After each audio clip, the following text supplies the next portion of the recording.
네, 이번 시간에는 어떻게 하면 삼가함수의 값을 쉽게 구할 수 있는지 그 원리에 대해서 생각해보는 시간을 갖도록 하겠습니다. 우선 여기 보면은 첫 번째 동경이 하나 그려져 있고요. 그 동경을 연장해서 반대편에도 동경을 하나 그려놨고, 그러니까 처음부터 이렇게 동경을 쭉 연장해서 그렸고, 그 다음에 이제 두 번째도 이쪽하고 이제 대칭이 되게 이쪽에다 동경을 이렇게 연장해서 그려놨습니다. 자, 이렇게 하면 바로 이 네 개의 동경이 바로 이 x축과 이루는 각은 모두 알파, 알파, 알파, 알파가 될 수밖에 없죠. 자, 그러면은 이제 요 점의 좌표를 우리가 a, b라고 한다면 요 점은 바로 y축에 대해서 대칭 이동시켜 놓은 거니까 마이너스 a, b가 되고, 그 다음에 요 점은 바로 요 점에 대해서 원점 대칭이기 때문에 마이너스 a, 마이너스 b, 그 다음에 이 점은 바로 a, 마이너스 b라고 둘 수 있습니다. 자, 이렇게 되면은 뭐 요 삼각형, 요 삼각형, 요 삼각형, 요 삼각형, 이 네 개의 직각 삼각형이 모두 합동인 삼각형이 되기 때문에 첫 번째 삼각형에서의 빗변, 그 다음에 높이, 밑변의 길이나 두 번째, 세 번째, 네 번째가 모두 밑변, 빗변, 높이의 길이가 모두 같아지게 되겠죠. 자, 그러면 이제 우리가 이제 삼각함수의 정의에 따라서 바로 첫 번째 이 일사분면의 각에 대한 삼각함수의 값을 그대로 한번 적어 보도록 하죠. 자, 첫 번째는 이제 반지름 r분의 바로 y 좌표니까 바로 r분의 b가 사인 알파가 되는 것이죠. 사인 알파. 그 다음에 코사인 알파는 r분의 바로 b가 되고, 그 다음에 탄젠트는 a죠. r분의 a가 되고, 그 다음에 탄젠트는 a분의 b, 이와 같이 쓸 수 있네요. 자, 그런데 이제 일사분면의 각에 대해서는 바로 이 a하고 b가 모두 양수이기 때문에 이 반지름분의 y좌표는 빗변분의 높이 그대로 사용해도 되고, 마찬가지로 코사인도 반지름분의 x좌표인데 그것은 빗변분의 밑변으로 해도 되고, 그 다음에 여기 x좌표분의 y좌표는 밑변분의 높이, 이렇게 쓸 수 있게 되는 것이죠. 자, 그러면 이제 이사분면의 각, 바로 요 각이죠. 두 번째 동경이 나타내는 각은 요만큼인데, 그것을 우리가 이제 알파라는 각을 써서 나타내게 되면 180도만큼 돌아와서 알파만큼 빠졌으니까 180도 마이너스 알파라고 쓸 수 있고요. 그 다음에 세 번째 동경의 크기는 바로 요만큼이잖아요. 요만큼인데 180도만큼 돌아와서 추가로 알파만큼 더 돌아갔으니까 180도 플러스 알파, 이렇게 쓸 수 있고요. 그 다음에 사사분면에 그 멈춰있는 동경, 이 녀석에 해당하는 각의 크기는 요만큼인데, 자, 이 녀석은 360도를 돌아와서 알파만큼 빠진 각으로 이렇게 표현할 수 있습니다.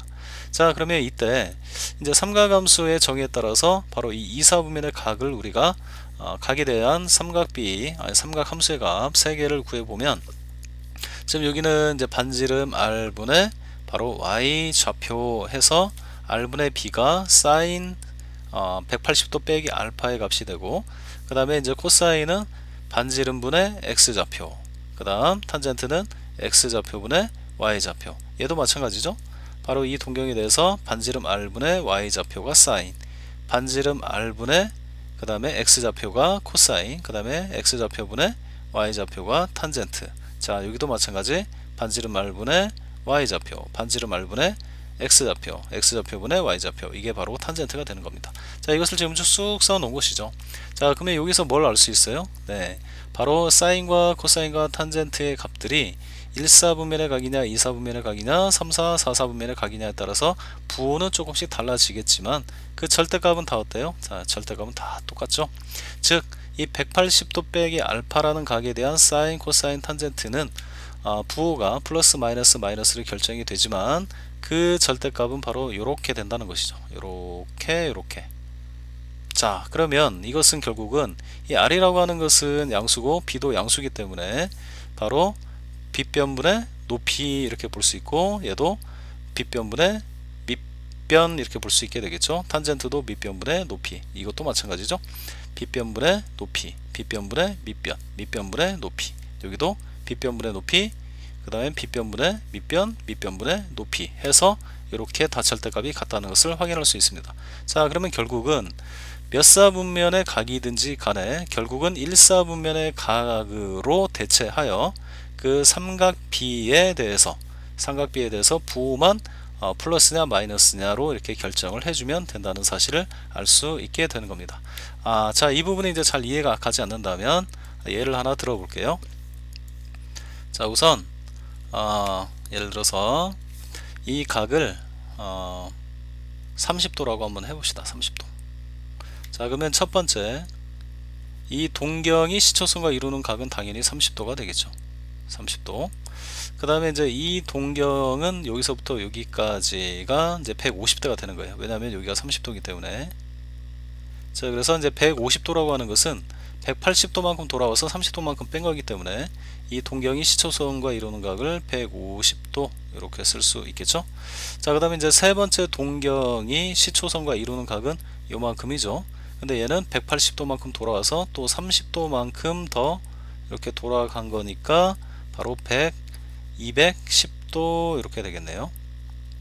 자, 그 다음에 얘 같은 경우는 여기서 이만큼인데 얘는 360도만큼 돌아와서 30도만큼 이렇게 빠졌으니까 바로 330도 이렇게 놓을 수가 있는 겁니다. 자, 그러면은 결국은 이 직각삼각형이나 나머지 세 개나 다 합동이 되는 것이죠. 자, 그래서 이 사인 30도를 먼저, 사인에 대한 삼각비를 먼저 구해 볼게요. 30도에 대한 그 삼각비, 삼각함수. 자, 그래서 사인 30도가 바로 2분의 1 이렇게 나오고요. 그 다음에가 코사인 30도는 2분의 루트 3이 나오겠죠. 그 다음에 탄젠트 30도는 루트 3분의 1 이렇게 나와요. 자, 그러면 이제 우리는 바로 사인 150도, 그 다음에 사인 30도, 탄젠트 150도, 다시 사인 150도, 코사인 150도, 탄젠트 150도의 값을 이제 구해볼 차례인데, 어쨌든 우리는 이 150도에 대한 삼각함수의 값도 결국은 여기 이 직각삼각형의 삼각비를 이용해서 구하면 된다는 거예요. 즉, 근데 이제 이 삼각형이나 이 삼각형이 합동이기 때문에 이 삼각형에 대한 삼각비나 이 삼각형에 대한 삼각비는 동일할 수밖에 없죠.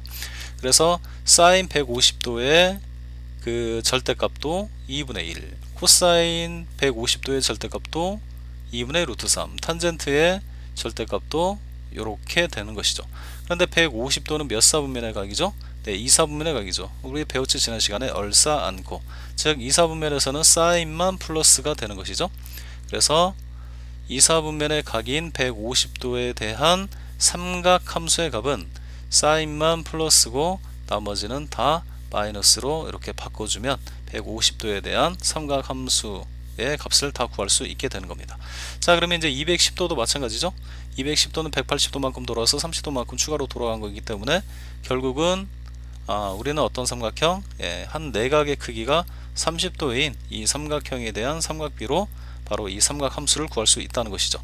자, 그러면 210도에 대한 사인 값의 절대값은 2분의 1, 코사인의 절대값도 2분의 루트 3, 탄젠트의 절대값도 똑같이 얘가 나와요. 단 부호는 달라지겠죠. 자, 이제 부호를 결정할 차례. 얼싸 안고. 자, 얘는 3, 4분면의 각이니까 210도에 대한 탄젠트만 플러스, 나머지는 다 뭐가 돼요? 네, 마이너스가 되는 것이죠.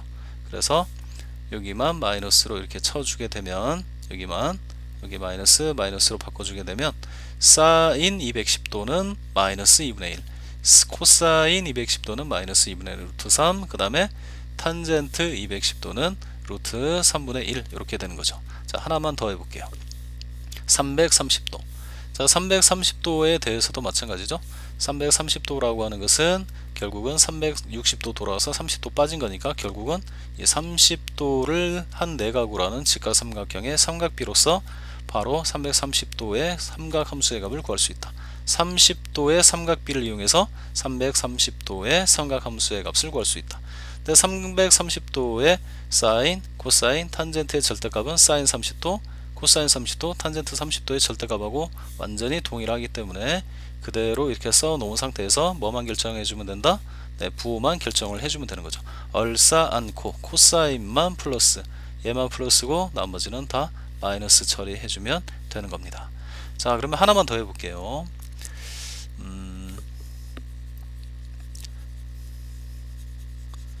자, 이번에는 몇 도로 할까요? 45도로 한번 해볼까요? 45도. 자, 45도. 자, 여기가 이제 45도라고 생각을 하는 거죠. 여기가 45도라고 생각한다. 자, 그러면은 요 동경이 나타내는 각은 45도. 그 다음에 이 두 번째 동경이 나타내는 각은 바로 요만큼인데, 바로 180도에서 여기 45도만큼 빠졌으니까 여기가 135도가 되겠죠. 135도. 자, 그 다음에 여기도 마찬가지. 여기는 이제 225도가 되겠죠. 180도 돌아와서 45도 더 돌아갔으니까 요 동경이 나타내는 각은 225도가 된다. 그 다음에 여기는 이제 360도에서 45도를 빼면 되는 거니까 315도 이렇게 되겠네요. 자, 그래서 이 135도든 225도든 315도든 얘네들은 결국은 몇 도짜리, 45도짜리 이 직각 삼각형의 세 변의 길이의 비로서 그 절대값을 다 구해낼 수가 있더라는 것이죠. 자, 그래서 사인 40 아니 맞죠? 사인 45도, 사인 45도, 사인 45도, 그 다음에가 코사인 45도, 그 다음에 탄젠트 45도, 탄젠트 45도의 값을 한번 적어 볼게요. 자, 그러면은 요 놈이 이제 루트 2분의 1이 되겠죠. 그 다음에 얘도 루트 2분의 1이 되고 얘는 1이 됩니다. 자, 그래서 어쨌든 뭐 사인 45도, 사인 코사인, 그 다음에 탄젠트 45도 얘네들은 뭐 삼각비하고 일치하는 거니까 삼각함수의 값이 그대로 쓰면 되고요. 그 다음에 이제 바로 135도도 마찬가지. 135도의 사인 값은 사인 45도의 절대값하고 똑같으니까 그대로. 그 다음에 코사인도 그대로, 탄젠트도 그대로 쓰는 거예요. 이제 부호만 결정하면 되는 것이죠. 자, 그런데 얼싸 않고 해서 여기가 사인만 플러스, 그럼 나머지는 뭐가 돼요? 네, 나머지만 마이너스로 이렇게 쳐주게 되면은 바로 사인 135도는 이거, 그 다음에 코사인 135도는 요놈, 그 다음에 탄젠트 135도는 얘가 되는 것이죠. 자, 그러면 이제 225도는 어떻게 돼요? 똑같은 절대값에다가 얼싸 않고 여기는 탄젠트만 플러스가 되는 거죠. 그래서 나머지는 다 뭘로 바꾼다?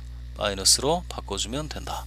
자, 그러면 이제 또 어떻게 돼요? 4사분면의 각에 대해서는 사인 315도, 코사인 315도, 탄젠트 315도도 역시 절대값은 이 순서대로 가게 될 것이고, 얼싸 않고 해서 코사인만 플러스니까 나머지는 다 마이너스, 얘만 플러스, 나머지는 다 마이너스, 마이너스 이렇게 써주면 되는 겁니다. 하나만 더 해볼게요. 하나만. 자, 이번에는 이제 특수각은 아니고요. 특수각은 아니고 예를 들어서 원과 동경이 만나는 점의 좌표를 알려주고 그 동경이 시초선과 이루는 각에 대한 삼각함수의 값을 구하시오, 이런 문제가 나오면 다음과 같이 풀면 되겠습니다. 자, 우선 여기를 한 4,3으로 잡아볼까요? 여기가 4,3. 자, 이 동경이라고 하는 것은 사실은 이제 반직선이기 때문에 이렇게 어디에서 딱 머물러 있는 건 아니고 이렇게 쭉 연장선으로 이렇게 그릴 수 있고, 그 녀석이 바로 이렇게 원과 만나는 점이 있을 거란 말이에요. 그 점을 편의상 우리는 동경의 끝점이라고 할게요. 이 동경의 끝점이 4,3일 때 이 동경이 시초선과 이루는 각이 있을 거 아니에요. 자, 이 각은 이제 특수각은 아니기 때문에 알파라고 둔다면 사인 알파, 코사인 알파, 탄젠트 알파를 구하시오라고 이제 이런 문제가 나올 수 있단 말이에요. 자, 그러면 여기서부터 여기까지는 이제 좌표가 4니까 길이도 4가 되겠죠. 그 다음에 여기는 3이 되고 여기는 피타고라스 쓰면 5가 되죠. 그래서 사인 알파는 5분의 3, 그 다음에 코사인 알파는 5분의 4, 탄젠트 알파는 4분의 3이다 이렇게 얘기를 해주면 되는 거예요. 자, 그런데 문제는 이런 걸 갖다가 이제 y축에 대해서 대칭 이동시키면 여기가 뭐가 돼요? 마이너스 4,3이 되고, 원점 대칭 이동하면은 마이너스 4, 마이너스 3이 되고, 그 다음에 여기는 4, 마이너스 3 이렇게 쓸 수 있겠네요. 그래서 이제 문제에서 예를 들어서 동경의 끝점이 이렇게 마이너스 4,3을 향하고 있을 때 바로 요 각, 요만큼의 각을 베타라고 한다면 사인 베타, 코사인 베타 아니면 탄젠트 베타가 얼마냐 라고 얘기를 하면 결국은 요만큼의 각이 바로 알파라는 각하고 동일하잖아요, 여기가. 자, 그래서 결국은 이 베타라는 각에 대한 사인, 코사인, 탄젠트는 결국은 이 알파라는 각에 대한 사인, 코사인, 탄젠트를 가지고 결정할 수 있게 되는 것이죠. 그래서 이제 이런 문제가 나오면 이렇게 하면 되는 거예요. 바로 요 삼각형을 그리는 것이죠. 요 직각 삼각형을 그린다. 자, 그래서 여기가 지금 4, 그 다음에 여기를 3으로 쓰는 거고, 그러면 여기가 5가 되겠죠. 그러면 여기가 알파가 되는 것이고, 즉 이 삼각형을 이렇게 뒤집어서 놨다라고 생각하면 되는 거예요. 뭐 이 삼각형이나 이 삼각형은 합동이니까. 그래서 이제 이렇게 쓴 다음에 바로 여기에서 사인 베타를 쓰는 거예요. 사인 베타는 바로 5분의 3 절대값만 쓴다는 거죠. 그 다음에 코사인 베타는 5분의 4가 돼요. 절대값이. 그 다음에 탄젠트 베타는 바로 4분의 3이 되는 것이죠. 자, 이때 이제 부호만 결정을 해주면 돼요. 자, 근데 여기 이제 바로 몇 사분면이죠? 네, 3, 4분면이죠. 3, 4분면에서는 얼싸 안, 즉 탄젠트만 플러스고 나머지는 다 마이너스, 마이너스 이렇게 바꿔주면 되죠. 왜냐하면 이제 여기에서부터 여기까지 길이가 5니까 반지름 분의 y좌표가 사인 확인할 수 있죠. 그 다음에 반지름 5분의 x좌표가 코사인. 예, 여기 똑같이 나오고 있습니다. 그 다음에 이제 탄젠트는 x좌표분의 y좌표니까 4분의 3 이렇게 같다는 걸 확인할 수 있죠. 자, 그래서 우리가 이제 어떤 그 각이 됐든지 간에 그 각의 함수값은 바로 예각이라고 하는 건 뭐 0도보다는 크고 90도보다는 작은 거니까 그 예각에 대한 삼각비로서 모두 구해낼 수 있다. 다만 부호만 주의를 하면 되겠다. 자, 여기까지가 바로 이 각을 어떤 각에 대한 삼각함수의 값을 쉽게 구할 수 있는 원리가 되는 것입니다.